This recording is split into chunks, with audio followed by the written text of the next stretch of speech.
बिस्मिल्लाहिर्रहमानिर्रहीम। अस्सलामुअलैकुम वरहमतुल्लाहि वबरकातुहू।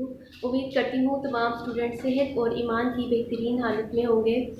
स्टूडेंट्स, आज का हमारा लेक्चर नंबर 6 है। इससे पहले हम अपने 5 लेक्चर्स कंप्लीट कर चुके हैं अल्हम्दुलिल्लाह। तो उनमें हमने चैप्टर नंबर 1 और चैप्टर नंबर 2 की कंप्लीट रीडिंग की थी। चैप्टर नंबर 1 में हमने ह्यूमन ऑर्गन्स के बारे में पढ़ा था, जबकि चैप्टर नंबर 2 में हमने ट्रांसपोर्ट पढ़ी थी in humans and in plants, कि कैसे प्लांट्स में मूव करती हैं वाटर और फूड कैसे मूव करेगा, और ह्यूमन्स में कैसे मूव करता है ब्लड। तो ब्लड मूव करेगा हार्ट के थ्रू, पंप करेगा हार्ट और पूरी बॉडी में उसको सर्कुलेट करेगा।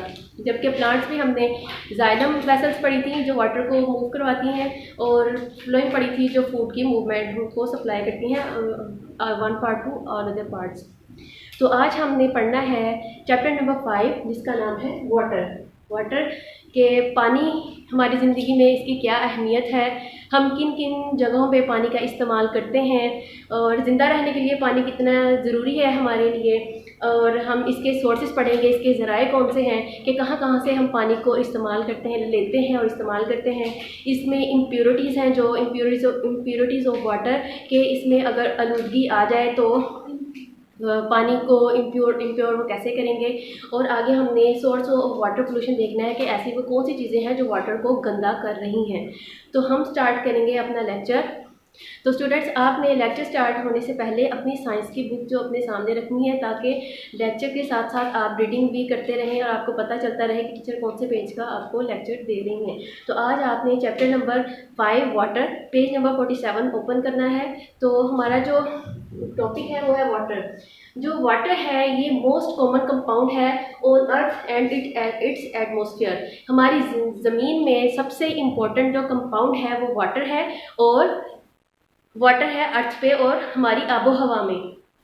अब वाटर नेक्स्ट है, water covers more than 70% of the surface of earth. हमारी ज़मीन का अगर यहाँ देखें हम अपनी, ये हमने अर्थ ड्रॉ की है, इसमें से 70% जो इसकी ज़मीन है इसमें क्या प्रेजेंट है, वाटर, और 30% जो हमारी अर्थ है वो होगी जहाँ पे लिविंग ऑर्गेनिजम्स रहते हैं। 70% वाटर ज़मीन को पानी ने कवर किया हुआ है, और 70% जो ज़मीन पे खुश्की है जहाँ पे इंसान रहते हैं। ठीक है। उसके बाद है कि लिविंग जो वाटर है ये 3 फिजिकल स्टेट्स में प्रेजेंट है। ठीक है। अब वो स्टेट्स कौन कौन सी हैं, solid, liquid and gas. Solid की एग्जांपल में आइस है। अगर आप पानी का कोई बाउल भर के फ्रीज़र में रख दें, आफ्टर 1 to 2 आवर्स आप अगर उसको देखें तो पानी एक फ्रीज हो जाएगा, जम जाएगा, जिसको हम आइस बोलते हैं। तो पानी जो जम जाएगा, आइस, उसको हम आइस बोलेंगे, वो होगा हमारा वाटर सॉलिड की फॉर्म में। ठीक है। वाटर लिक्विड ही होता है, ये उसकी सेकंड फॉर्म है। और थर्ड है गैस। पानी को जब आप चूल्हे पे रख दें और वो पानी बॉयल होना शुरू हो जाए तो उसमें से जो भाप उभरेगी, ठीक है, निकलेगी, उसे हम बोलते हैं स्टीम। और वाटर वेपर्स जो है, जब पानी बहुत ज़्यादा बॉयल करता है, उबलना शुरू हो जाता है, तो उसमें से वाटर वेपर्स जो पानी है वो आबी बुखारात बन के हवा में हमारे एटमॉस्फेयर में चला जाता है। ठीक है। सेकंड है इसमें कि द टेम्परेचर, अब हम पढ़ेंगे फ्रीजिंग पॉइंट। कि फ्रीजिंग पॉइंट क्या है, the temperature at which water converts into ice. आपको जैसे मैंने पहले बताया कि वो टेम्परेचर जो वाटर को तब्दील कर रहा है इनटू आइस, आइस में, उसको हम बोलेंगे फ्रीजिंग पॉइंट। और फ्रीजिंग पॉइंट में कितना टेम्परेचर चाहिए पानी को बर्फ बनने के लिए, तो उसमें 0 डिग्री सेल्सियस वाटर को टेम्परेचर चाहिए। जब टेम्परेचर आपका 0 डिग्री सेल्सियस होगा तो ये आपकी पानी जो है वो बर्फ में तब्दील हो जाएगा, और इसे हम बोलते हैं फ्रीजिंग पॉइंट। अब फ्रीजिंग पॉइंट के बाद हम बात करेंगे बॉइलिंग पॉइंट की। कि बॉइलिंग पॉइंट क्या है, the temperature at which water starts boiling. वो टेम्परेचर कि जिसमें पानी उबलना शुरू हो गया है उसको हम बोलेंगे बॉइलिंग पॉइंट। और बॉइलिंग पॉइंट में किस टेम्परेचर पे पानी उबलना शुरू करेगा, 100 डिग्री सेल्सियस पे। जब टेम्परेचर बहुत हाई होगा तो वाटर बॉयल करेगा, जब टेम्परेचर बहुत लो होगा तो वो होगी उसका फ्रीजिंग पॉइंट। अब हमने देखना है कि वाटर जो है ये कैसे, वाटर में कितने मॉलिक्यूल्स हैं और ये कैसे बना है। तो तमाम हमें जैसे पता है कि तमाम जितनी भी चीज़ें हैं वो एटम से मिलकर बनी हैं। एटम एक स्मॉलेस्ट पार्टिकल है। ये जब एटम्स के साथ ज्वाइन करते हैं तो मॉलिक्यूल्स बनाते हैं, ठीक है। और ये देखिए एटम, जब एटम के साथ ही ज्वाइन करेंगे तो क्या बनाएंगे, मॉलिक्यूल्स। अगर हम वाटर का फॉर्मूला देखें तो उसमें है H2O।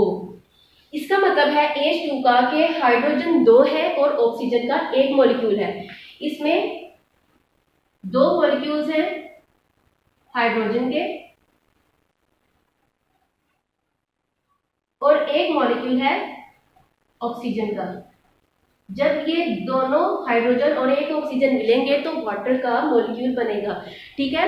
और हम सिंगल ड्रॉप ऑफ वाटर, अगर आप सिंगल ड्रॉप ले पानी का तो उसमें billions of water molecules present होते हैं, ठीक है, कई तादाद में, बहुत ज़्यादा, बिलियंस। अब हम नेक्स्ट अपना देखेंगे वाटर फॉर लाइफ। अब आपको पता है कि हमारी ज़िंदगी में पानी की क्या अहमियत है। हमें 3 चीज़ें जो है बुनियादी तौर पे उनकी बहुत अशद ज़रूरत है। उसमें आ जाती है आपकी फूड, एयर और उसके बाद वाटर। फूड तो हम खा लेते हैं, वो हम डाइजेस्ट करते हैं, ब्लड में चली जाती है। उसके बाद हम हवा जो है वो हम अब एटमॉस्फेयर से ऑक्सीजन लेंगे और उसको इनहेल कर देंगे, ठीक है, इनहेल करेंगे। और थर्ड नंबर पे आ जाता है पानी। पानी हमारे लिए कितना इंपॉर्टेंट है। पानी के बगैर हम कोई भी जानदार जिंदा नहीं रह सकता। तो पानी ज़िंदगी के लिए बहुत ज़्यादा ज़रूरी है।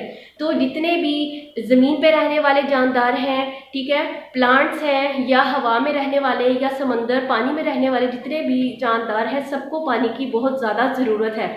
उसमें प्लांट पौधे आ जाते हैं, इंसेक्ट्स हैं, पानी में रहने वाली मछलियाँ, उनको पानी की ज़रूरत है। और तमाम जानदार, तमाम जानवर जिनको पानी की ज़रूरत है, ये पानी के बगैर नहीं रह सकते। तो green plants must have water to make food during photosynthesis. अब फोटोसिंथेसिस के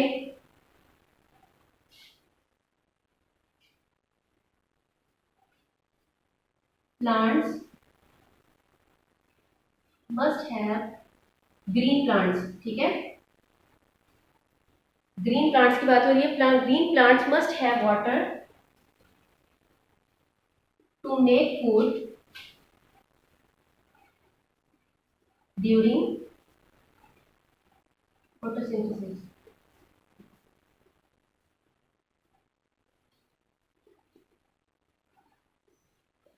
अब ये क्या है कि जितने भी हमें हरे नज़र आने वाले पौधे हैं उनमें जब फोटोसिंथेसिस का प्रोसेस होता है।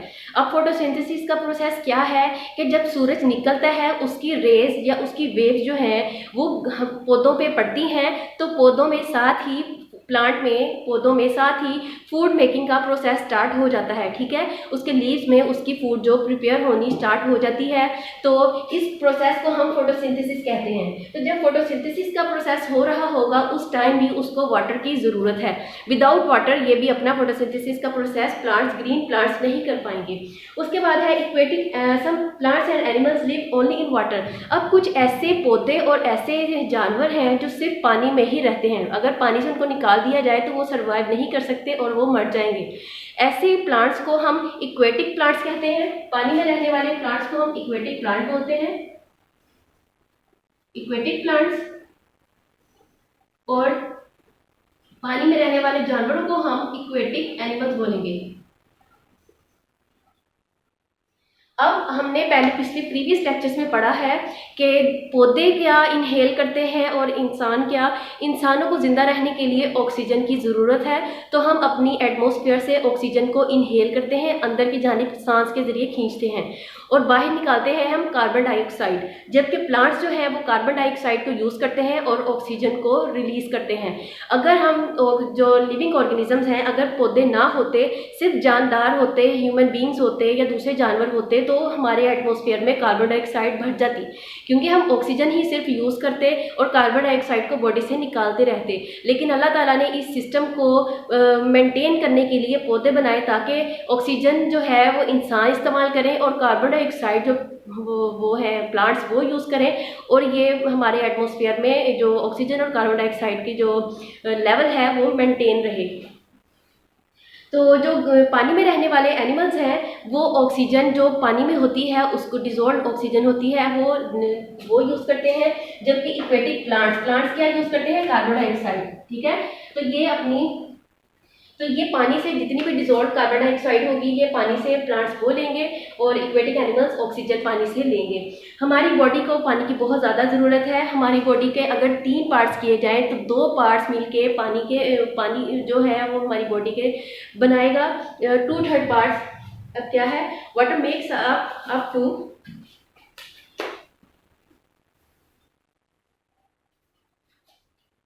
वाटर makes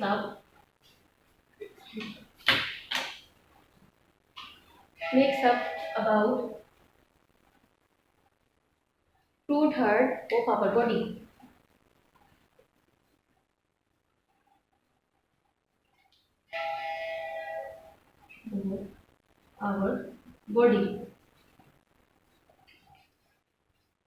अगर बॉडी के 3 पार्ट किए जाए तो 2 हिस्सों में पानी है। ठीक है, हमारा अब पानी क्या है, हमारी बॉडी में क्या फंक्शन है इसके, क्या करता है ये, जो हमने फूड खाई है उसको डाइजेस्ट करने में वाटर जो है ये अपना प्ले रोल करेगा।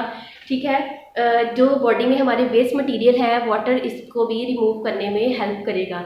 और हमारी बॉडी गर्मियों में जब हम पानी पीते हैं तो हमारी बॉडी कूल क्यों रहती है, क्योंकि हमें उस दौरान स्वेटिंग हो रही होती है। दरअसल हमारी बॉडी से भी पानी निकल रहा होता है तो हमें जो हवा है वो ठंडी लगती है। तो अगर फूड के बगैर इंसान जो है वो 1 माह तक ज़िंदा रह सकता है, लेकिन पानी के बगैर इंसान 1 वीक से ज़्यादा ज़िंदा नहीं रह सकता और उसकी डेथ हो सकती है। तो हमें जो है अपने कुदरती तौर पे जो पैदा होने वाले फल हैं या सब्जियां हैं उनका इस्तेमाल करना चाहिए, क्योंकि उनमें वाटर होल्डिंग कैपेसिटी ज़्यादा होती है। अगर हम एक टोमेटो खाएंगे तो उसमें 95% वाटर है। ठीक है, और अगर हम एप्पल खाएंगे तो उसमें 85% वाटर प्रेजेंट होता है। और अगर प्योर वाटर की अगर मैं आपको बात बताऊं तो उसका कोई टेस्ट नहीं है, कोई कलर नहीं है और कोई उसकी स्मेल नहीं है। अगर स्मेल होगी इसका मतलब है उसमें इम्प्योरिटीज़ हैं, अगर टेस्ट उसका चेंज होगा इसका भी मतलब है कि वो वाटर पोल्यूटेड है। तो नेक्स्ट हम पढ़ेंगे अपना topic sources of water.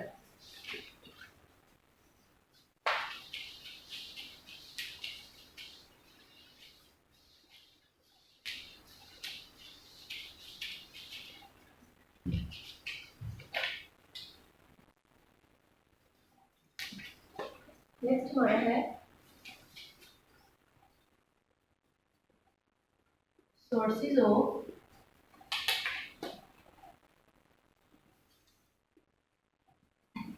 Water H2O।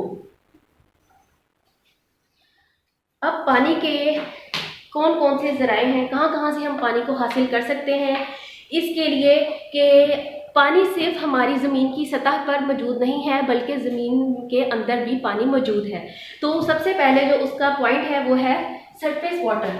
Number 1 पे आ जाता है हमारा सरफेस वाटर। ये ज़मीन की सतह पे जो पानी है उसके बारे में हम बात करेंगे। सरफेस वाटर,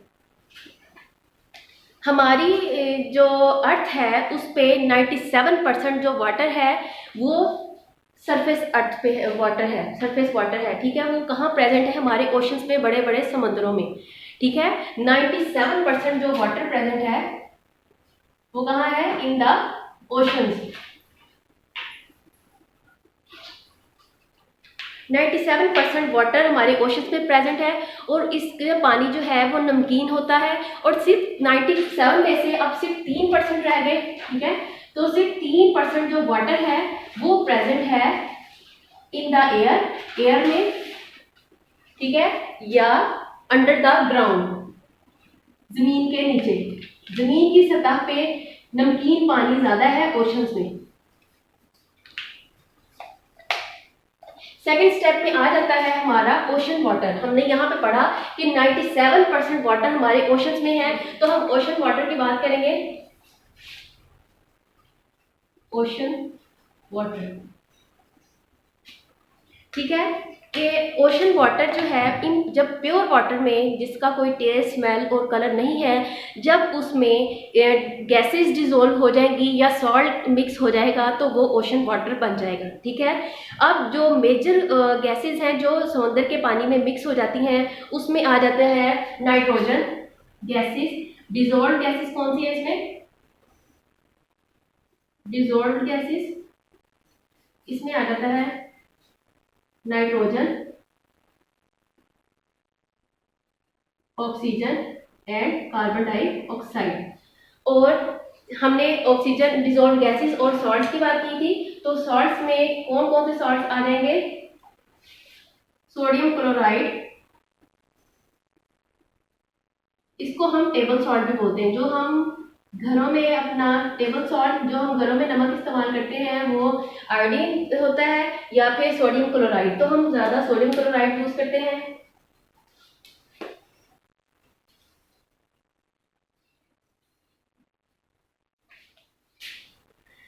उसके बाद आ जाता है मैग्नीशियम क्लोराइड, मैग्नीशियम सल्फेट, सारे सॉल्ट है। Magnesium chloride, magnesium sulphate, magnesium sulphate and calcium sulphate. ये तमाम सॉल्ट्स हैं जो ओशन वाटर में प्रेजेंट हैं और गैसेस में nitrogen, oxygen and carbon dioxide, ये गैसेस प्रेजेंट हैं। तो सबसे ज़्यादा कसीर तादाद में ओशन वाटर में सोडियम क्लोराइड पाया जाता है। और जो ओशन वाटर है ये पीने के काबिल नहीं है, क्योंकि जब उसमें गैसेस मिक्स है, उसमें सॉल्ट की कंसंट्रेशन बहुत ज़्यादा है, तो हम ओशन वाटर नहीं पी सकते। और कुछ कंट्रीज़ हैं जैसे सऊदी अरेबिया है, कुवैत है, वो सॉल्ट को पहले ओशन वाटर से सॉल्ट को रिमूव करेंगी और फिर उसको पीने के काबिल बनाएंगी और उसका यूज़ करेंगी। थर्ड नंबर पे आ जाता है फ्रेश वाटर। हमने देखा कि हमारी अर्थ सरफेस पे 97% ओशन वाटर है और 3% जो है वाटर, फ्रेश वाटर है, जो हमारी कहाँ, एयर में और अंडर द ग्राउंड है। तो हम थर्ड नंबर पे पढ़ेंगे फ्रेश वाटर।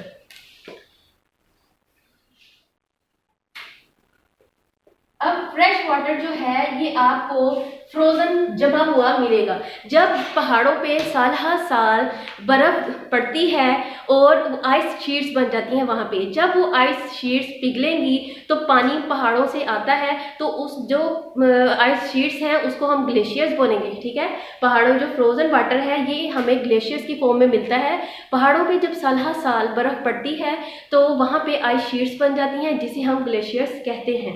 फ्रेश वाटर हमारी नदियों में, नहरों में, तालाबों में यहाँ पे प्रेजेंट होता है एट द सेम प्लेस। ठीक है, उसी के दौरान अगर कोई ग्राउंड लो है तो वाटर वहाँ पे कुछ देर तक स्टे करेगा और उस ग्राउंड को वेट कर देगा। ठीक है, उसे हम कहेंगे वेटलैंड्स। ठीक है, यहाँ पे हमने दो बातें पढ़ी हैं, पहली है ग्लेशियर्स, सेकंड है वेटलैंड्स।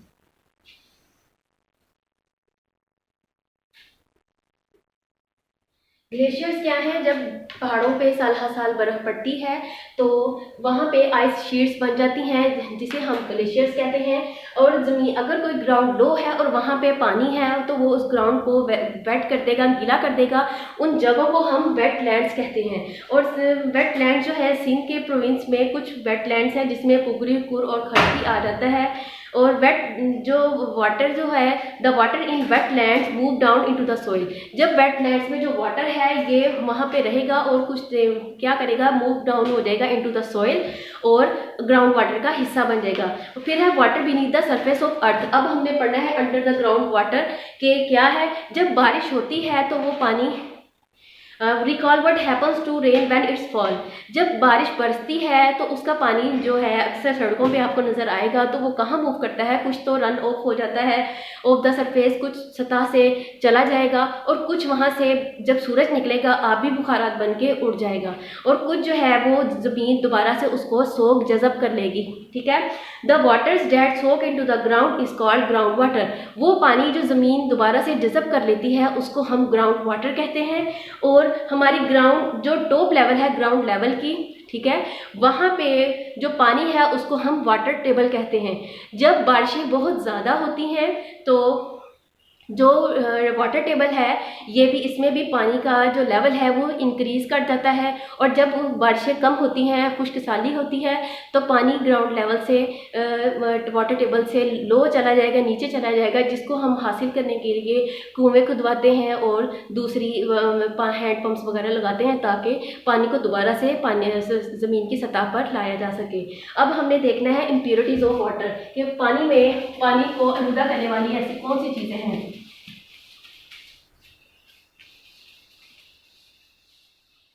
ठीक है, आज हम यहाँ पे बात करेंगे इम्प्योरिटीज ऑफ वाटर।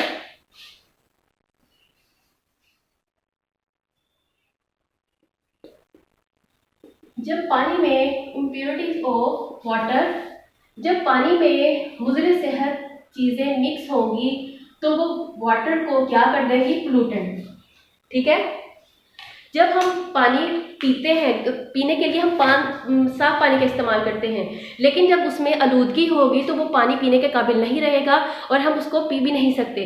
तो वाटर में जब जम्स होंगे या फिर डस्ट होगी या डर्ट होगी या कोई दूसरा केमिकल ऐड होगा तो वो पानी क्या होगा, इम्प्योर हो जाएगा, वो पीने के काबिल नहीं रहेगा। तो जब मुज़र सेहत मादा है पानी में जब ऐड हो जाता है उसको हम वाटर पोल्यूशन कहते हैं, और ऐसे harmful and unwanted substances in water are called. अब वो मुज़र सेहत और ना चाहने वाले मादे जो पानी में मौजूद है उसे हम कहेंगे पोल्यूटेंट्स।